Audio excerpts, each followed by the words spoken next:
kind of mentioned, where would you take Team One if given the opportunity? I'd maybe take him for a meal. You know, go out, get to know him. I think that's probably the safest bet here, as there certainly isn't a siege map. Take him out for dinner. Take him for dinner. There's not a siege map I would want to play against these boys on. And I wish I could take him for dinner. What do you think Alamar would like? What do you think he'd order off the menu? What does he strike you as? Maybe a bit of surf and turf. You think, how's he like his steak? I reckon he's a medium rare. Medium rare? Yeah. I mean, he seems a bit wacko. I'd say well done. You'd say well done. Mm-hmm. Is that the shorts that give you that impression? You know, just social media as well. He's a bit crazy, isn't he? I mean, I'm not sure he's playing tonight. Yeah, it looks as if we've got an imposter. We've got Alamar Goat. Is this like another Jess alt? This is like another. this is like another version of Alamar. Well, is this a version of Alamar that still plays Buck? Yes, and Buck's made it through the banning phase. Could be quite scary. I mean, we did see a lot of people at the major ban Buck because they know just how good this guy is. And it's really funny because we didn't see a lot of Buck in stage 2. Yeah, because he kind of. To be fair, whenever he played a lot in stage 1, he got hit. Like, he got fully hit at invite. Yeah. He got hit at invite by every single team. So then maybe he changed away, and then he brought back out for Mexico as well. So, I mean, obviously, Alam out. Everyone's going to be looking towards this guy, yeah? This is one of the highest rated players in the world right now. Yeah, he is breaking records left, right, and center in the space of time that this guy's been playing the game. He is up there with the likes of Nesk and Polu. How long have Nesk and Polu been around for, Ollie? It's a fairly meteoric rise. And he's only 19. Yeah. He is only 19 years old, and he is doing this on a daily basis, day in, day out. Team One are very young. I mean, they're a very young roster all round. Yep. Exceptionally young. And, you know, the youngest, I think, to win an actual yeah, trophy, they're all sort of 18, 19, 20, maybe 21. But nobody on that roster can be overlooked. You know, there isn't a single name there that I can't remember screaming at the top of my lungs because they've pulled off an insane play or they've had, like, a standout game. You know, everybody is capable. And it's one of the things that makes them very dangerous.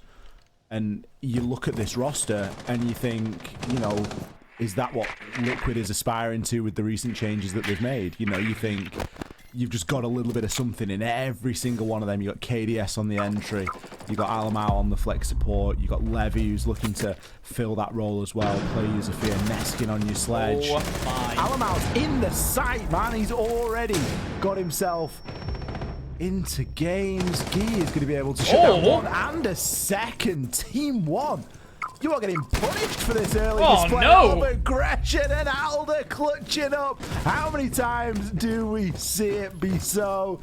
That is the diffuser cold on the ground, and Guy, you can just watch on to this for as long as he likes. Levy and KDS, they're in a 2 versus 3. There's over half the round remaining, Demo. What has just happened to Team One? You think Alamau is up to his old tricks again? He walks into the bomb site, and everyone tried to capitalize on that chance. But then Big Ol' Guy just stands there with an Alder in his hand and kills all of them. Could be on for an ace, who knows? He's in a great position to do so, but Levy somehow wins that. He's in the Banshee against an Alder, and he wins that engagement. Case has been down as well. He's gone. And now all of a sudden it's a 1v2 for Panico to clutch up in. I mean, is this going to be the order of the night where Team One just put themselves in these impossible situations? Oh my word. Panico, he's able to shut down KDS. The nade comes through, it chips him down, but Panico's still in good position to fight here. The diffuser has now been recovered. The biggest question is, how much information does Panico have here?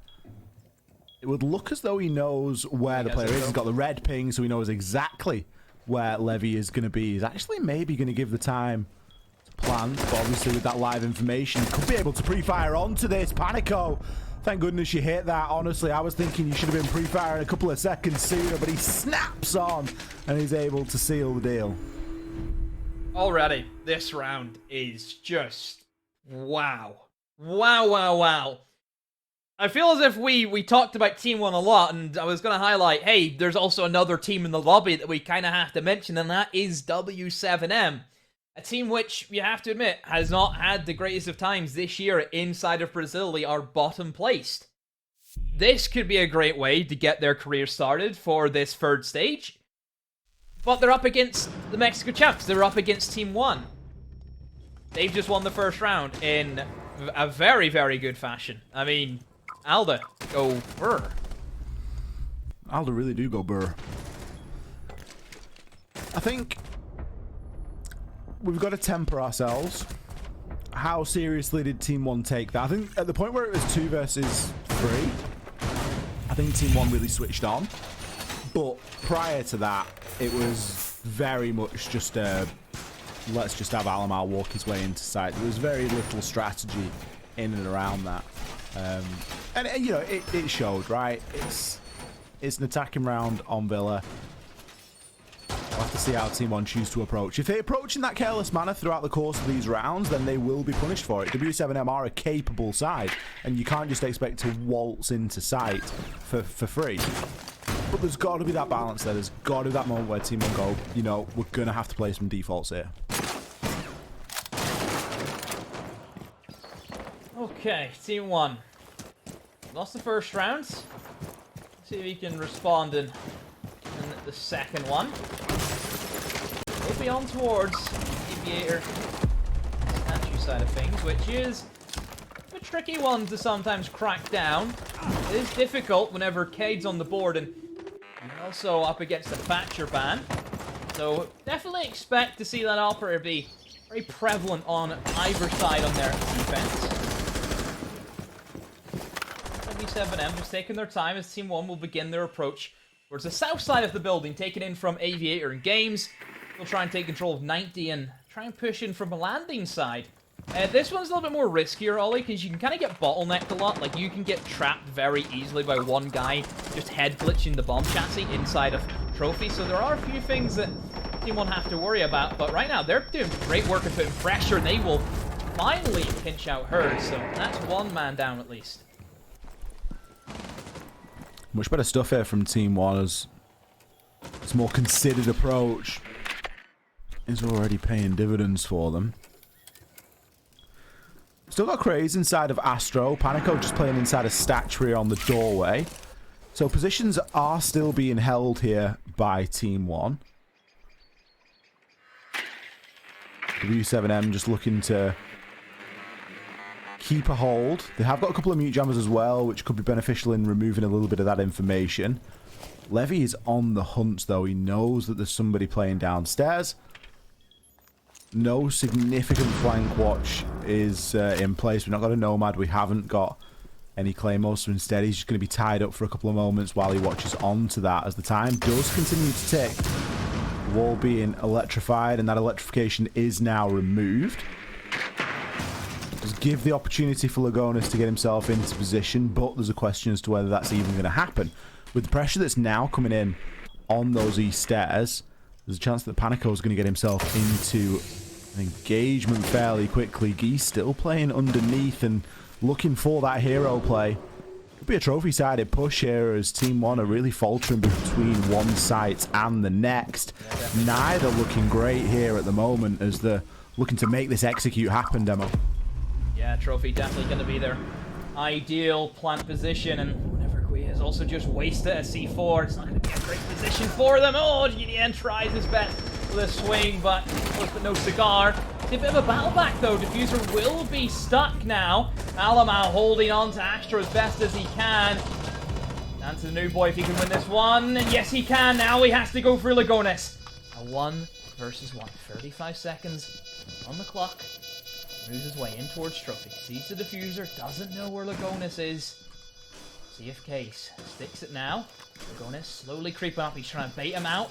He's gonna now try and stick it. Case comes off at the perfect time. The debut match for Case. He's a good one. A big 1v2 clutch one by the new boy. W7M. He go 2 up against Team 1. That is exactly what you want to be seeing on your first debut here. You want to come in and you want to come out in one of those hero plays, and you know it's even better when it's a baiting out the defuse or baiting out the plant, whichever side of that kit you are on. You just want to be able to play those mental mind games, prove yourself against a seasoned player, and Lagonis is a seasoned player. Nice little bait and switch there. And again, a round that looked like it had Team One's name written all over it, but they really struggled to get any sort of significant inroad. The fact that Lagonis wasn't able to get the wall open from Master Bedroom into Trophy, I think in part it was due to how late the electrification was removed. It was then not really feasible for him to make that rotation round. Would have been a bit tight on time. Team One are getting caught out here in very small but subtle ways. And, you know, a couple of rounds here, a couple of rounds there, it's all fun and games, but how long until Team One find one back? Better hurry up. You can't be giving momentum away, you know, so easily like this, Team One. One thing that I didn't get a chance to mention, Ollie, is a player in the form of Herds, who, surprisingly, for, you know, the standings of W7M this season, Herds actually has the most opening kills this year in BR6 with 45. To put that in perspective, that's 10 more than Nesk. And you think how many times you see Nesk pop up as an opening kill? Very true indeed. Herds is seriously being enabled there by his team. I think he's yet to find success here tonight, but always worth keeping an eye out for, especially in the early round. I mean, you look at guy as well. 7 clutches this guy has had. There are standout players who have made big performances for W7M, but things just haven't always clicked at the right times for them. They have had it pretty rough. I see potential, Ollie.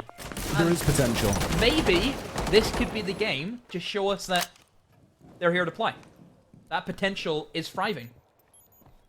There's potential in every single one of the teams inside of this league. It really runs from top to bottom, and it's something that we've said multiple times. It's easy to get wrapped up in a current champion or a current team that is appearing on a hot streak, but W7M, they've come in with one thing and one thing on their mind, and that is to come away with a couple of rounds here and even the win. So with that being their focus, I think Team One are now being very heavily pushed here. Yeah, and I mean, for any match to win, it's going to be against one of the best-looking teams right now inside of the league. That's how you make a statement. That is what W7M need to go out and they need to get, is a statement. To make sure you put the fear of everyone. You know, if you're the bottom-rated team, you're going to lose respect. People aren't going to treat you the same as other people. And W7M are going to make sure that people regret that decision. And hey, maybe Team One's first in the chopping block.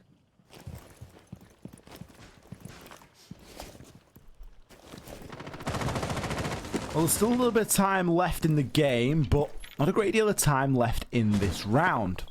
In and around the minute mark currently. Still, Team One are yet to break that opening kill. I think as the rounds get increasingly harder for Team One, we see them slow down a little bit more and just take their time in really shepherding these players back into the site. Toxic Babe canisters now being used in toward Bicycle as vertical angles will be opened on up. Levy, he's got the LMG from above. He's just able to open the top of the wall. 25 seconds is not a lot of time to start opening up vertical, and this really is going to come down to a single doorway push, which, given the amount of time that Team One have had, is a little bit of a shame. They really could have done with coming out with something better here. Panico, can he get a 2? Guarantees the down, finishes the kill. Alamal's got one, but it is going to mean nothing with the diffuser down in Laundry. Kills continue to come on through. Alamal padding his stats, but it is all going to be for naught. W7M, they're going to take 3 clean rounds here on Villa. Clean is a very good description, I would say, of that round anyway.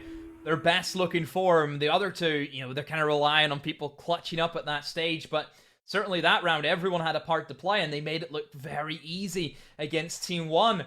That's a full rotation, Ollie. That is all 3 defensive 1. Who's to say they can't do that again? That's all you got to do. It's like the good old best of 3. Oh, I don't like this, Ollie, because this shouldn't happen, but it's happening. I mean, I'm all for it. If we see an upset happen on the first day, I'm here. I'm here all day for that. Well, LATAM is known for its upsets. It would not be the first time that a team that occupies the bottom part of the league dismantles one toward the top. I can think of... I tell you what, the team that usually does it, and I'm not raining on W7M's parade here, they're performing very well up until this point. Let's see how they close this out. I'll get the umbrella out, hold on. The team that is good at taking out the teams at the top is Santos. Santos have been the best team in Brazil twice. They've managed to take out FaZe in stage 1. They managed to take out Liquid in stage 2. They're the ones that we usually keep an eye out for. You know, it's like, is this the team that Santos are good? Maybe that's changing. Maybe it's W7M's turn this stage. I was going to say, yeah. I mean, to be fair, Santos, they have a very, I would say, exciting weekend for them. They have FaZe later on tonight and also NIP tomorrow, so Santos, if they want to cause some upsets, they better do it early because they've got some big heavy hitters to play. But obviously, we'll see how they get on tonight against FaZe Clan. But as it stands, W7M 3-0 up against Team 1. Yes, that is not a mistake on your screen. They are beating the current Mexican champions 3 rounds to 0. Let's see if they can continue that track record, or can finally Team 1 show us why they won the major and show us why they are considered one of the best teams in the world. There's got to be a point here where Team 1 turn it on, and I don't think that they can afford to wait until their defensive phase to do that. Kitchen sink is currently being thrown at these main stairs. The Lion Scan comes on through, and the nade will be successful. KDS is able to take down GDN, and with him, the remaining Toxic Babe canisters. Levy just looking to try and hold an angle, and will do so beautifully. Can he pick up 2? Levy, what are you doing? Craze and Herb sit down in the dirt. They're 2 of the best shots we've seen all night. Great stuff from Levy, and that gives them something now. And Team 1 looks as if they're ready to lock out their first round. Just a couple more chores to do, and that is to clear off the remaining 2. On 90. Alamau will open up that window and go straight in for the rappel. This should be an easy kill for Panico. Yes, it will be. Alamau, a little bit sloppy, a little bit too reckless for my liking, but then again, it gives them information, and Levy will follow up on that one. We've seen him clutch here before, Ollie. We have seen it before. Can he do it once more? Tries to land some shots, but there's too many angles to watch out for. Levy gives himself up, but he is caught between a rock and a hard place. Neskin very wisely pushes in for that kill. Team 1 respond. Finally, they get themselves on the board. You just get the feeling that after that start, Team 1 needed that round at all costs. You know, they were just going to keep throwing bodies at Gee until he finally fell. And they were able to pick up, finally, a round here. It was looking unlikely for a time. But all it took was a good couple of opening kills, and Team 1 were able to give themselves that advantage. The plant again was going down there as well, as Lagonis has been fairly plant focused throughout the course of the evening. We're going to get a chance at seeing these kills again. Beautiful narrow angles there. It's easy to see with the X-rays, but you think about the actual difference in coloured pixels there between the body and the outline of the player and the operator versus the environment, and it ain't a lot. So always good to see little narrow shots being hit like that, and Levy just kicking the door down on that round for his team. Now we move straight to Trophy Statuary, not wanting to hang around an Aviator again, instead going for that rotation once more. Seeing Clash come after the play. Always a risky operator, yeah? It's gonna be risky because it is a shield. Shields are great for information. We've seen Clashes ruin teams where you have no counter. It just stands there, it looks at you, it feeds you information, and you have a gang of gunners just right behind, killing everything. But we have seen a lot of times, Ollie, where a Clash, if people don't stay alive and try and play around the Clash, you're basically down a man, because Clash does not have a good gun. It's the double-edged sword, isn't it? you know, people will sit here and tell you that, well, you know, on paper, Clash's gun is as good as the F2, and it's just, well, it's just not. Yeah, no, it's just not. Yeah. Like, Siege isn't played on paper, as we find out many, many times. There's certainly games that are expected to go one way and end up going another. This one is no different, and I believe that analogy is no different as well. It can be a situation where you take a player out of the game, especially somebody like Panico. We've seen 4 rounds so far. He's got himself 7 kills. He's really popping off. Do you want to be putting him on a shield? Do you want to be trying to find those kills from elsewhere within the team? A lot of teams would answer no, and you'd maybe prefer Panico to have something that he can do a little bit more damage with in his hands. But we are seeing some adaptation, and we are seeing a change. Team 1 this time, hyper-focused on getting that wall open.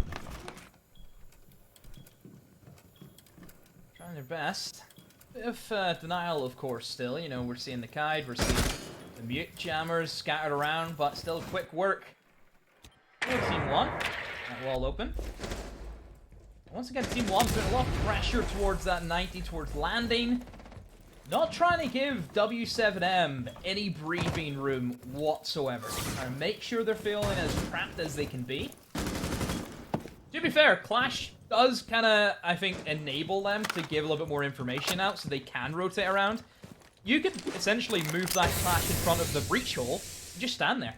That lets your team rotate across if needed, lets them swing maybe. There are definitely possibilities from W7M, but as it stands, Panico, I think he's more worried about someone who may be pushing in towards landing, and to be fair, he is right. There's Levy. Crazy as the C4 below Astro stairs, and it's either waiting for the hop in or waiting for the cue to call as Guy's going to find down Alamau, someone that's not really had the pop-off game we were expecting so far. Neskin, nicely cooked grenade. It is going to bounce. A little bit unfortunately there. He is able to chunk out the C4 though. It won't deal him too much damage. Panico, he is going to be lit. He sits on 1 HP, but the push comes through and Guy is holding from below. That is something that has not been dealt with sufficiently. KDS, he's going to push his way on through, but he's left in the 1 versus 3. Now, Panico, he might be on 1 health, but Hertz certainly isn't. With the diffuser down, there was really only one way that round was going to go. Cold on the ground, nothing they could do. W7M just playing patiently. They're doing a great job of wasting time. That was a great round.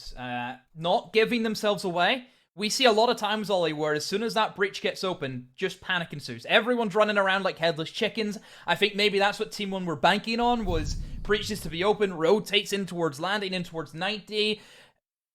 Just absolute mayhem. But no, W7M know their angles.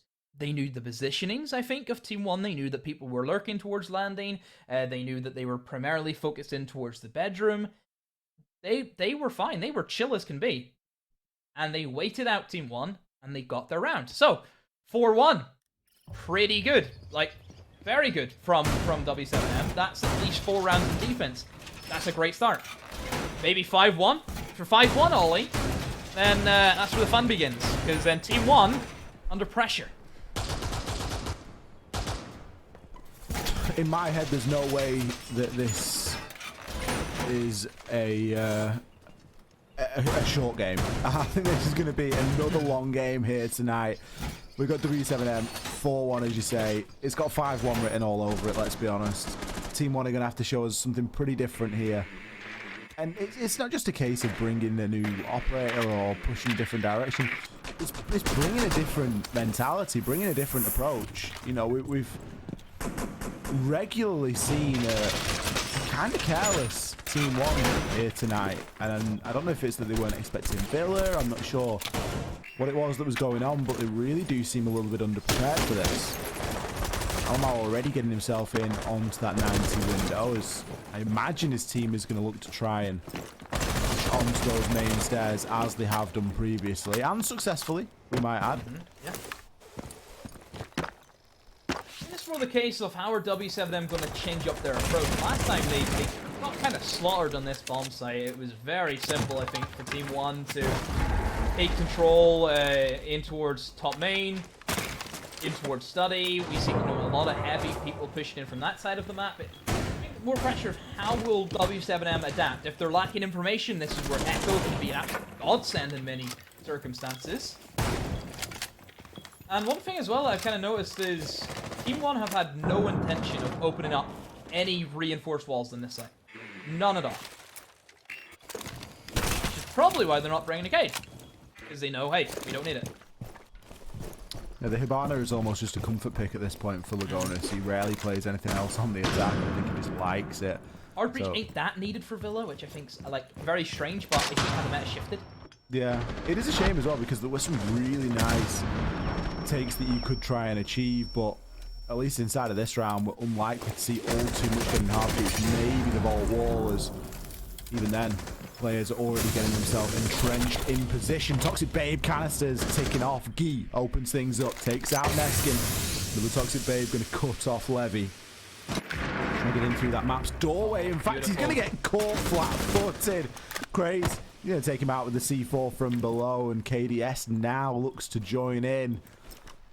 All the while, the diffuser is in the hands of Lagonis. It's not even like Alamau and Co are looking to get in behind that vault door and plant. They're just looking to get in and try and gain some kills here. Herds, he's in a great position to do something, and do something he will. Finds one onto Lagonis. GDN comes in with one. Gia second. What a defensive split here from W7M, dismantling Team 1 on Villa. We could be in for a wild ride here, Demo. Oh, I'm ready for it. I'm strapped in. I'm here all night, Ollie, and I'm living for this match right now. Team 1! A horrible half for them. 5-1 to W7M. That last round, Ollie, fast and aggressive was definitely the go-to order for Team 1 in that round. But what they weren't ready for was the smoke plus echo combination. It killed all momentum. Everything they tried to go for was trying to hit them fast and hard as much as they could. But that utility placement was great from W7M. So, 5-1 is how it stands. Team 1 not showing up today. Neskin 1-5, Lagonis 1-5. Yeah, we'll see how they go from here. Now they have defense, which I'm sure is probably more favorite for them. But still, it's a big mountain to climb. It is, you know, and you can talk about how Villa is a defender-sided map all you like, but ultimately, they've got a lot of rounds in a row to pick up here before W7M get an opportunity at converting onto a match point. You know, 1 round away from a match point, 2 rounds away from closing out the game. When you're playing with that in the back of your mind and knowing that, you know, the quicker you get this one over, the more likely you are to come out with the win, you're going to play a little bit differently. You're going to focus in. You're going to be making sure that you're not making any of those little small micro mistakes that maybe just slip you by if you're already down a load or, you know, you're not really feeling yourself that day. This has been a fantastic start here for W7M. It's really going to be about how they hit these attacking rounds, and if they're able to bring that same level of confidence, something they've done up to this point is use their utility very well indeed. Now, I imagine we're going to see similar here on the attack. Neskin playing very aggressively here. Does he know that Craze is there? Clearly, yes. Nobody in position to trade. Excuse me, what a push this is. Herds, he's going to be able to take down KDS, so at least it is going to go 1-for-1. Herds knows that he's got the down and he doesn't look to try and convert too soon. Instead, takes his time to peek the doorway and only takes the shot when he knows it's clear. Alright, trade. Jaeger gone, Buck gone. Suppose maybe Buck would have a little bit more impact than I suppose the Jaeger would, but still not a bad spot for W7M to be in. They still have their Maverick, which I think is the most important operator that they needed to keep alive, especially whenever they're trying to take in towards Statue, towards Trophy, and eventually in towards 90. That 90 wall is going to have the Kite on it, which, like I mentioned before, Kite with the Thatcher ban, very, very tricky to deal with. That for Maverick comes in very handy. So there is a little bit of pressure, I would say, on Herds' shoulders to make sure that wall gets open.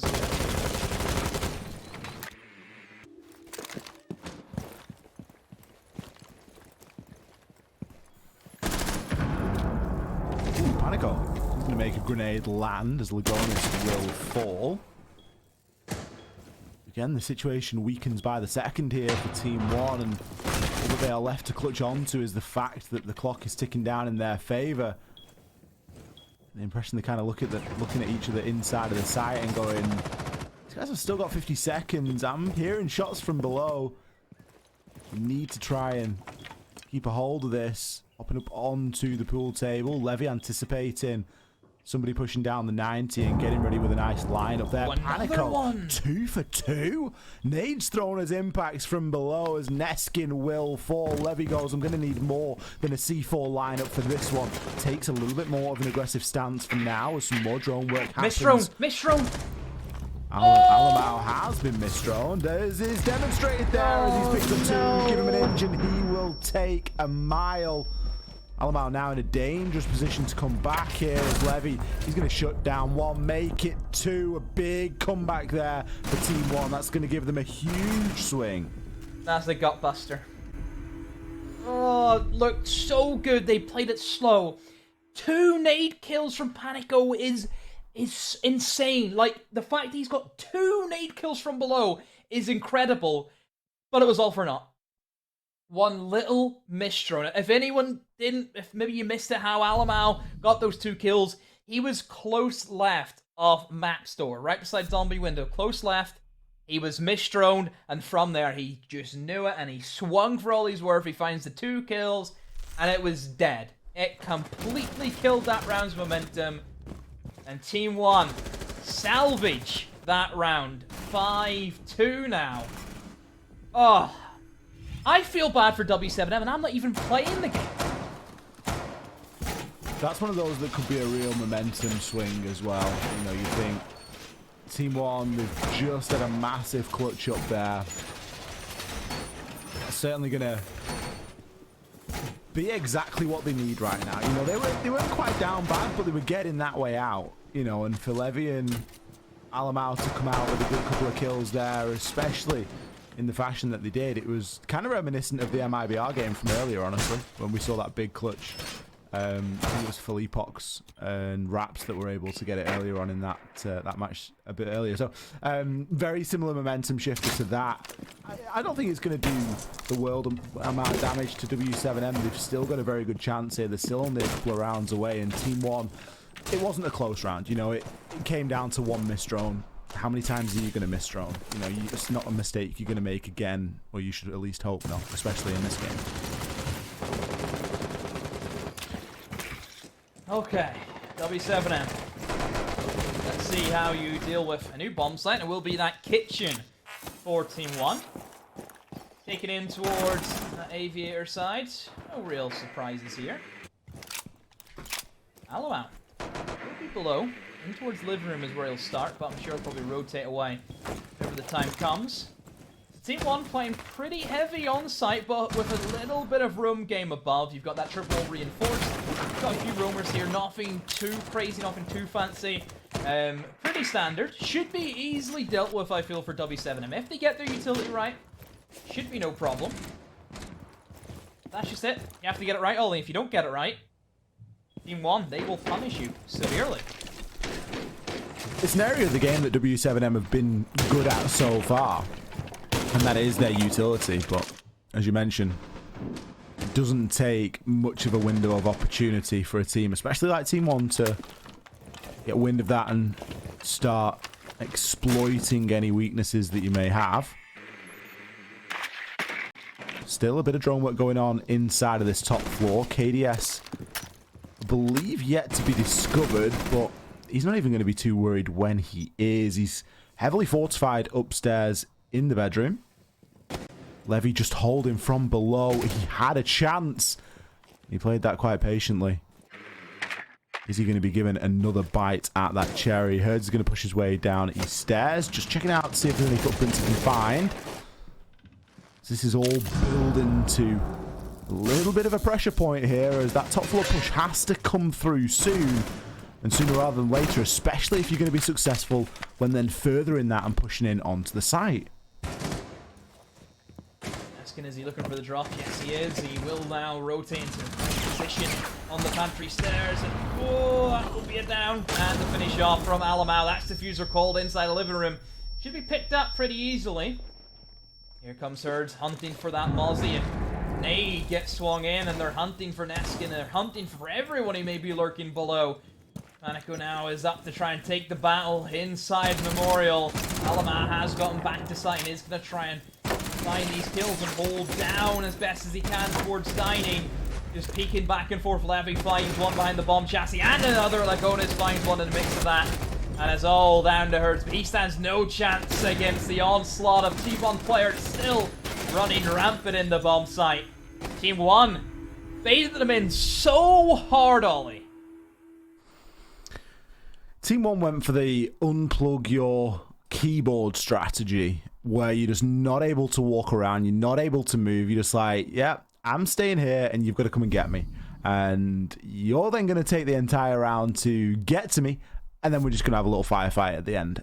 And it worked really well for them. You know, they didn't need to be playing this aggressive game. They didn't need to be leaving a lot of things to chance. They could just gently pull back their own game, hold those top floor positions. They had the Aruni gates in there, which is a good indication that someone's looking to at least stay there for a decent amount of time and look to have a little bit of a battle there, soak up a little bit of utility.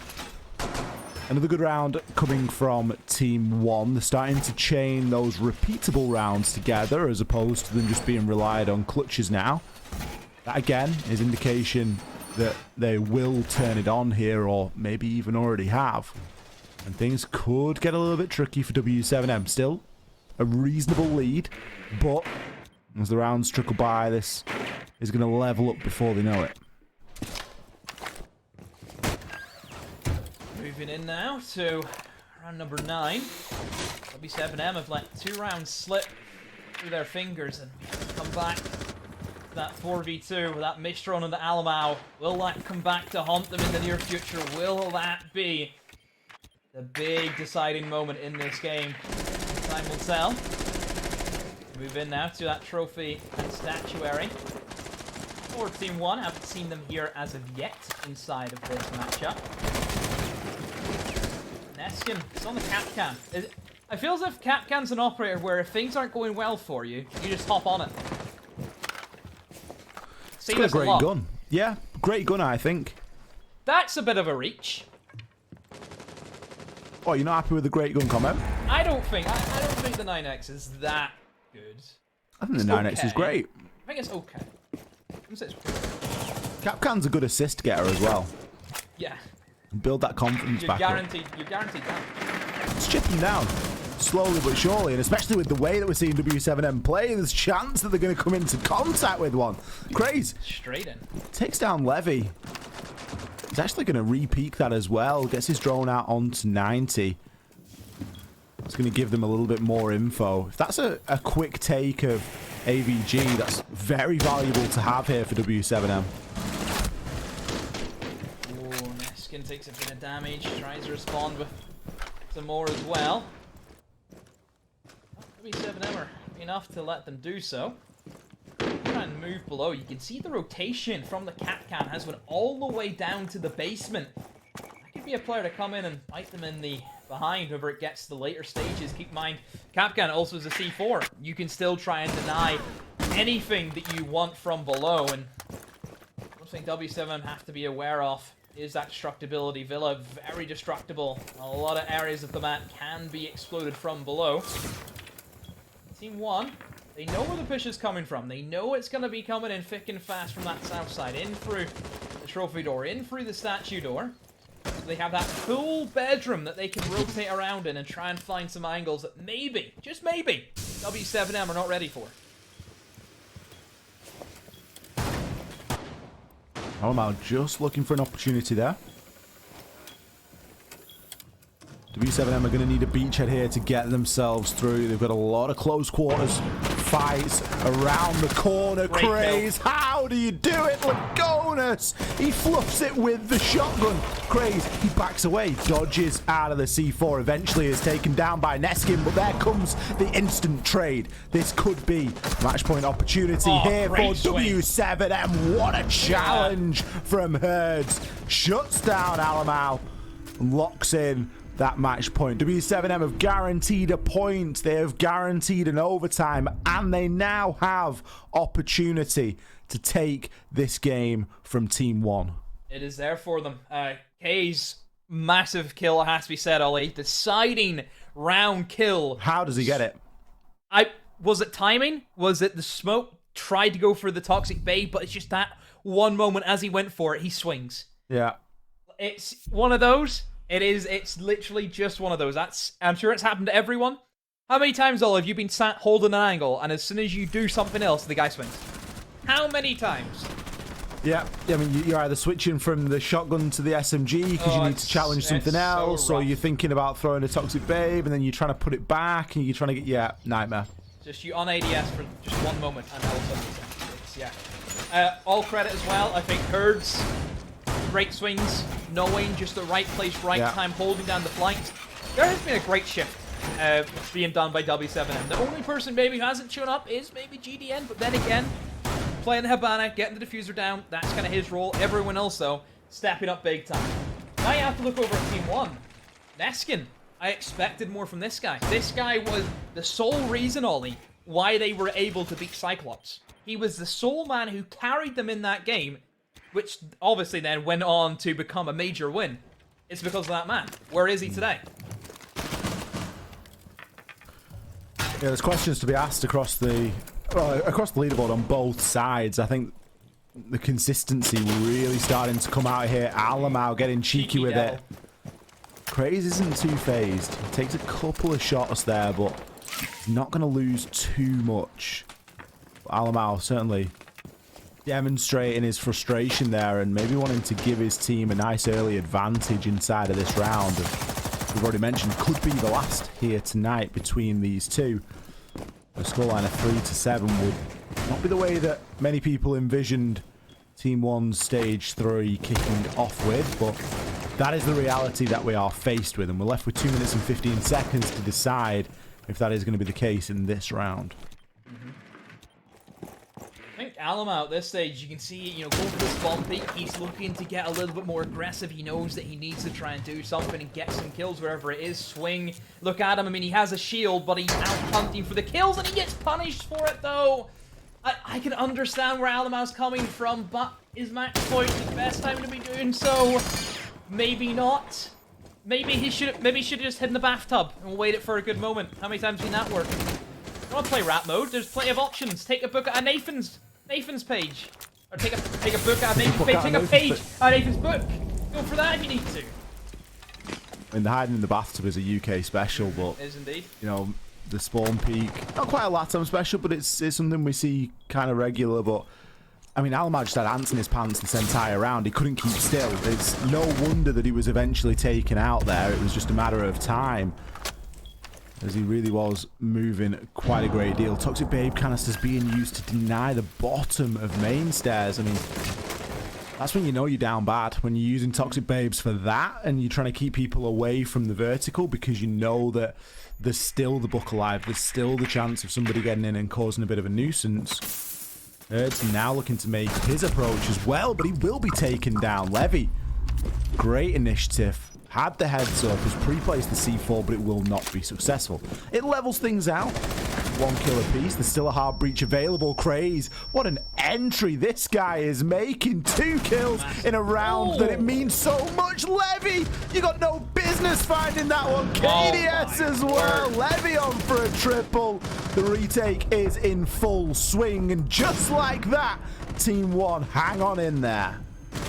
Tag team from KDS and Levy annihilates everything W7M were trying to go for. Individual moments like that are so big in games whenever you're up against the wall.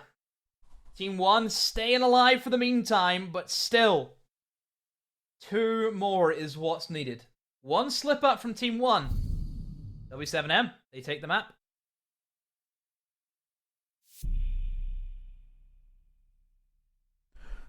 You reckon that Alamau is breathing a sigh of relief?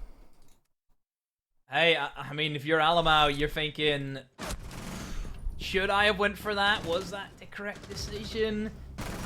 I don't think Alamau will be two-faced. I mean, one thing that I know that Team 1 have said, a lot during Mexico was the trust that all of them have in each other is unbelievable. Like, they all know what each other's thinking. They all know what each other can do at any moment. So yeah, I think Alma, you know, he does have that faith. He knows he can take chances like that because it could have paid off big. He could have got that opening kill. It could have set Team 1 up extremely well. Or it could have happened what literally just happened.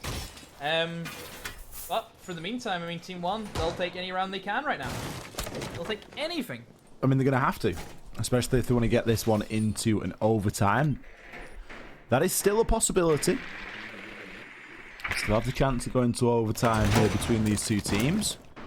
I think I mentioned it at 4-1, I think the scoreline was. I said, it's not going to be a quick one. You know, there's a bit of fight back between both of these two teams. And so far that has remained true. W7M struggling to close out. Since getting themselves onto that match point.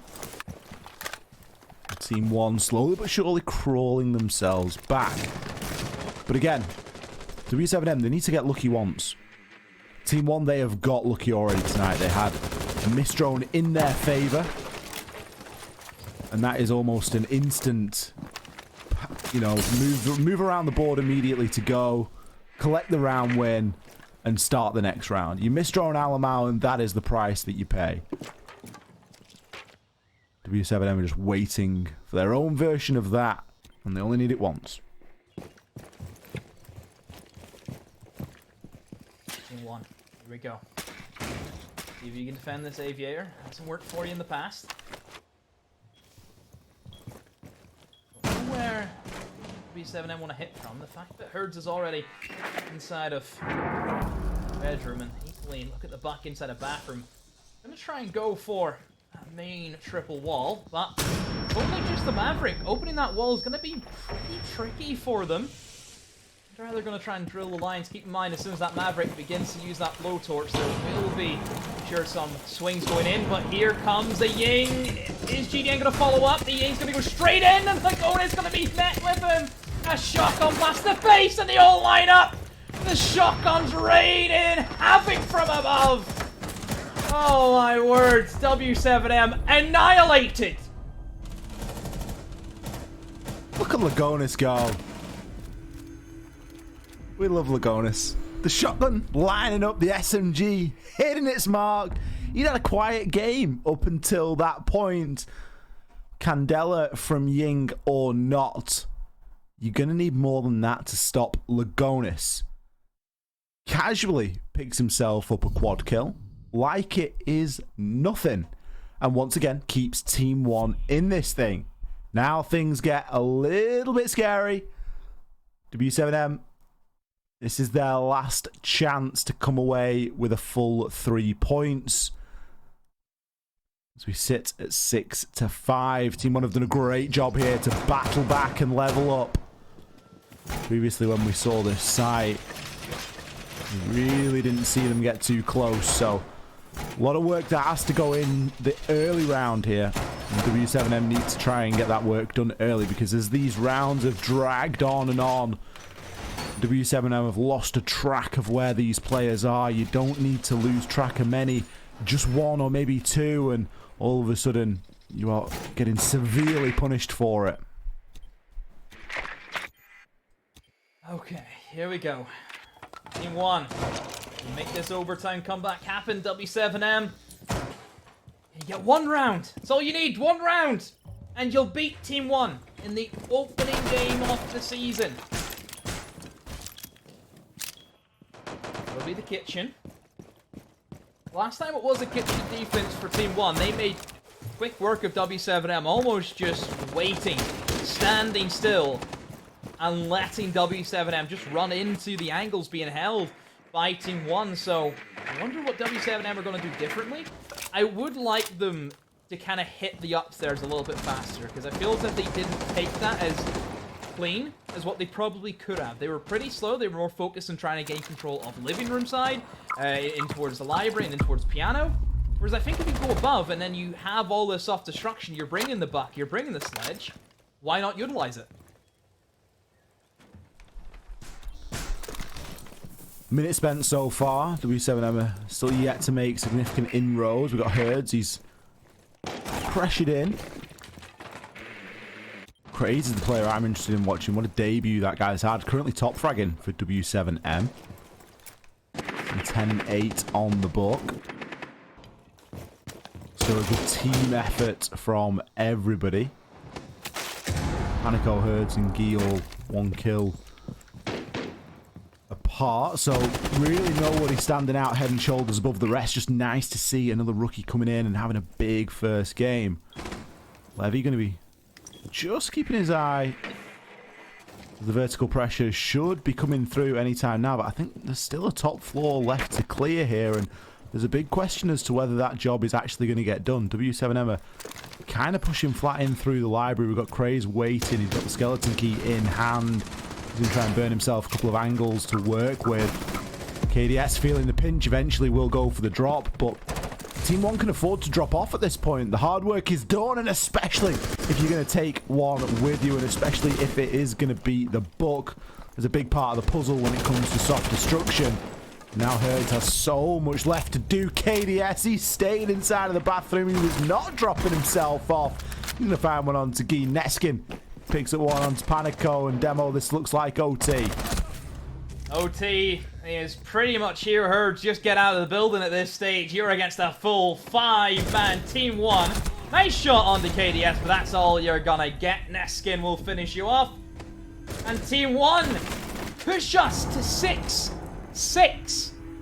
It was 5-1 for W7M in the opening half of the match. It was 6-4 at a stage. There were big moments that W7M could have capitalized on. Again, I have to come back. That one round that they attacked onto Aviator and Games, they misdroned Alum out. That could have been it. They were in a 2v4 advantage, and they let it slip. My heart goes out for W7M at this stage, Ollie. It really does. I'm going to have to highlight it. That is a deciding moment. It is. It's like the Liquid round. It is like the Liquid round, except Liquid won. They did. And W7M win. Still chance. It's a slim chance. Certainly slimmer given that they've been given attack in overtime. That's never going to be the easiest to work around, especially given how their attacks have gone so far.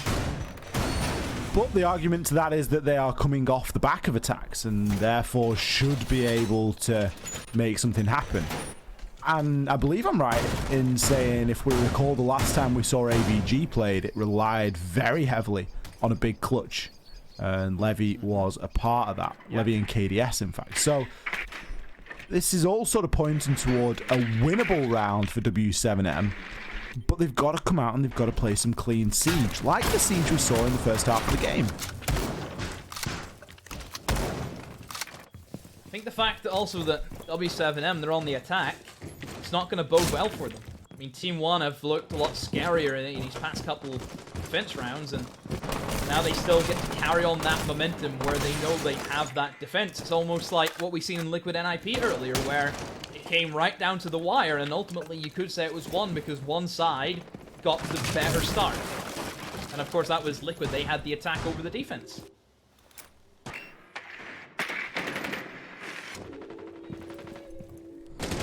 Craze doesn't waste any time getting himself in.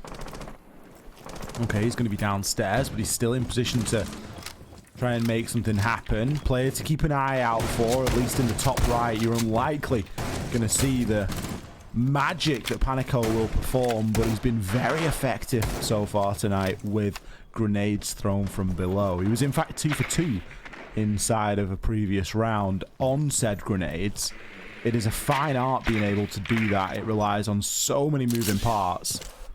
If he does get himself into position, it would be a nice, easy way of gaining an opening here for W7M. It certainly worked for them previously. 1 minute 30. No real movement, no kills yet either. W7M just trying to take control of what they want, and that is going to be that 90 in towards that map's doorway. Team 1, they have plenty of denial. They have C4s, they have smoke still. I mean, I think they have, what, triple C4s? Then that's going to be very difficult, I think, for anyone to really go up against. Have the mirror windows also for a bit of vision, a bit of information that they can gain.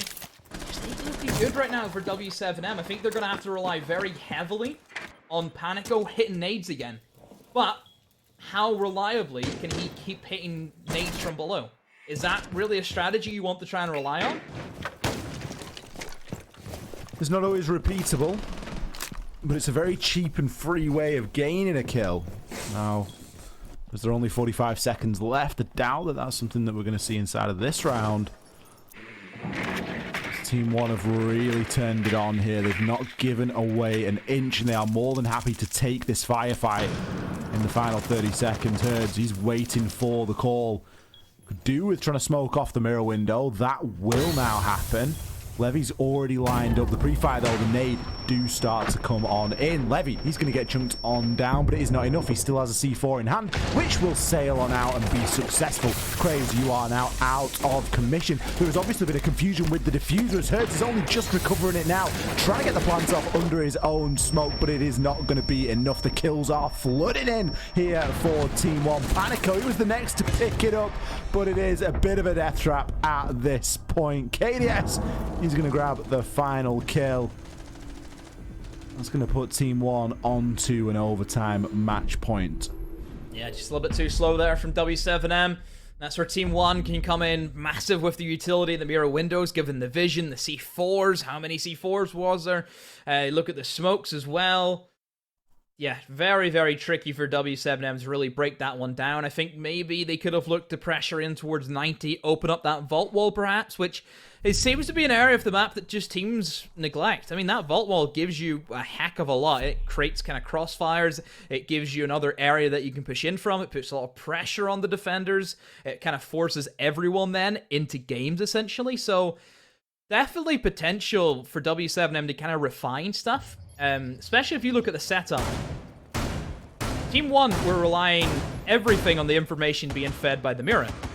You open up that vault wall, mirror can't do her thing anymore, because that's an easy swing for anyone who could be playing on vault. So, yeah, W7M just so close, nearly there, but there are still some things that's kind of catch them from behind.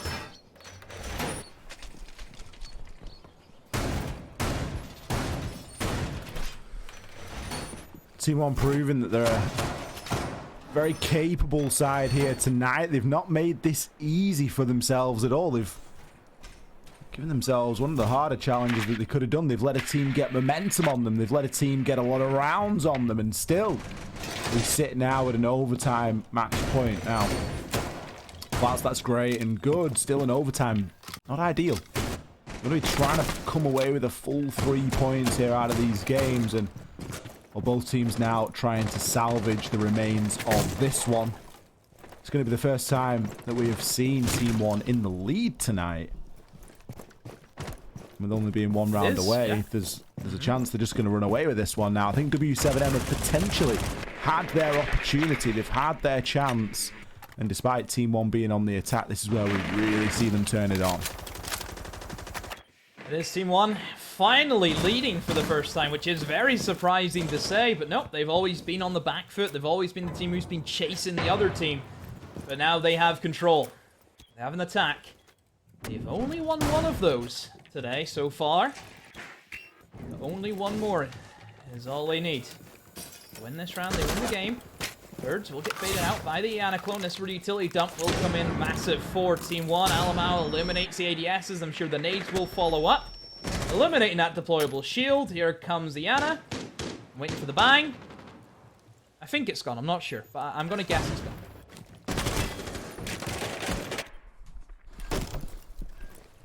Still a slow approach here as Team One don't want to take any chances. Plenty of drones left as well. They've got enough to be gathering that information with, given that they've got KDS on the Iana as well. Information really oughtn't be a problem here. Panico may be an unknown as he's over inside a master. Everything now looking at dumping utility inside of that main stair, but then a big rotate, a big shuffle. Players not wanting to fully commit to that just yet. Instead, just need it as an option for later on. Trying to take that main stairs as best as they can, but they're down to just a minute. Alamau is trying his best to try and find these vertical angles. They have not cleared Goya away from the top main area yet, and there goes the kill in favor of W7M. Hertz has been down and will get finished off by Neskin and his trusty nade. Still a 4 versus 4, not the best, I think, for Team 1. The fact that they have not cleared out this Goyo on the top of main stairs is going to cause them a lot of issues. Alamau still lurking below. K's in a prime time position. All he has to do is win this engagement against the Habana, but even Habana isn't biting at the chance to push in towards Study. Panico, he's in a great position. Nobody knows that he's here. Levy's going to jump in straight to his death. GDN finds Lagones, and it's all tumbling down for Team 1. Alamau finally makes a rotate up towards red stairs, but it is in vain. W7M win another defense, and they push us to maximum overtime. Another maximum overtime here tonight. Playday 1 of stage 3. Would we have it any other way? Team 1 there. He finally met some resistance. It took W7M getting themselves onto the defense for that to be the case. I highlighted Panico as a player that was a bit of an unknown entity, and that proved true. Despite how many drones were available for Team 1, they'd still just not got enough time to be in a position to use them effectively enough. And we saw that being the main reason for the demise of the push there coming in from Team 1. They just didn't have the time to make that execute happen. Still, max OT, Team 1 back on the defense. You've still got to give this one to Team 1. I know that W7M have just come in off the back of a round win, but this is now where it is. This is the end. This is the end of the line demo. You've got to give the team the advantage that's on defense. It's been such a defender-sided night.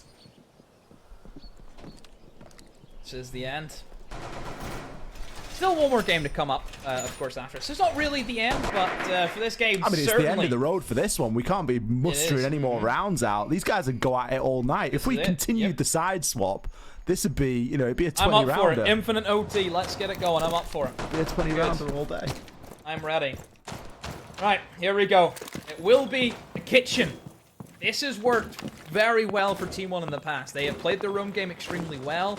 They've hit W7M where it hurts. W7M, I feel as if they went very one-directional to push in towards Memo, taking in towards Library and Living Room a lot. Have really just completely sacked off any upstairs control at all. They have not wanted to go above. They've not wanted to use the vertical destruction. They're just coming from this one side of the map. Hasn't worked for them in the past. Is it still going to work for them this time? I mean, that's a big risk. Okay. Quick LMG trade. Yeah, a bit of an early altercation. Craze. He really hasn't been afraid of getting himself in and amongst the action and really sort of saying, yeah, I'm the new player for W7M and I mean business, you know, I'm here to play. He's currently top fragging. There's a chance for him to be overtaken here. But a 1-for-1 trade in the early part of the round. You're losing out on the Finker. He's been playing a lot of Buck up to this point. You wonder about the Finker bring. You wonder if it's worth. There's definitely a big claim for that. 7-7. If you want to take risks, it's fair payoff. That's all I'm saying. You know, we've seen plenty of times where teams try and go just absolute insanity on 7-7, hoping that something might catch somebody by surprise, but usually it just doesn't work. Team 1 are happy enough again just to sit on the bomb site. This is what we've seen from them time after time. They still have one player above who can still make something happen. I believe actually 2 people above KDS, and they just gets flung right past his face. But he's still alive and well. 13-9 from him this game. Has played extremely well alongside Levy. Jonas knows there's one inside him. Oh, but no, gets eliminated. Memo control firmly in control of W7M. That's a great angle by Alamau Neskin. Upstairs, we'll find another. W7M are starting to collapse at the seams. Can GDN and Panico do anything to stop it? Can they salvage it? KDS is close in the door, makes them think about going for that Gemini clone. GDN tries to push in with that AK in hand. Panico takes the gunfight, but gets pre-fired by KDS, and it's a trade to finish it out. But Team 1 will walk away the victors. What a comeback from Team 1. They looked shaky for a large part of this map, but they make up for it where it counts. 8-7 they take down W7M. But, Ollie, it was not easy. Certainly was not easy for Team 1 there.